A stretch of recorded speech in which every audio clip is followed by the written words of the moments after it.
New Living Translation version of the Tyndale One-Year Bible, New Testament. February 11th, Matthew chapter 26, verse 69, through Matthew chapter 27, verse 14. Starting in Matthew chapter 26, verse 69. Meanwhile, Peter was sitting outside in the courtyard. A servant girl came over and said to him, "You were one of those with Jesus the Galilean." But Peter denied it in front of everyone.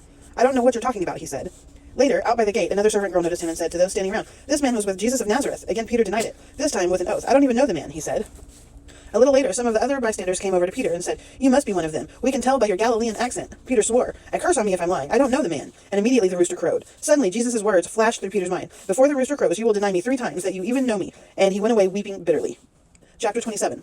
Very early in the morning, the leading priests and the elders of the people met again to lay plans for putting Jesus to death. Then they bound him, led him away, and took him to Pilate, the Roman governor.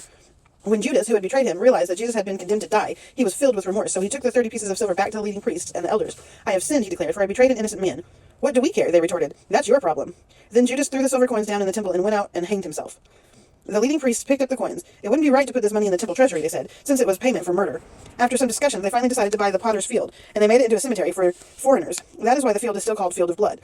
This fulfilled the prophecy of Jeremiah that says, "They took the 30 pieces of silver, the price at which he was valued by the people of Israel, and purchased the potter's field, as the Lord directed." Now Jesus was standing before Pilate, the Roman governor. "Are you the king of the Jews?" the governor asked him. Jesus replied, "You have said it." But when the leading priests and the elders made their accusation against him, Jesus remained silent. "Don't you hear all these charges they are bringing against you?" Pilate demanded. But Jesus made no response to any of the charges, much to the governor's surprise.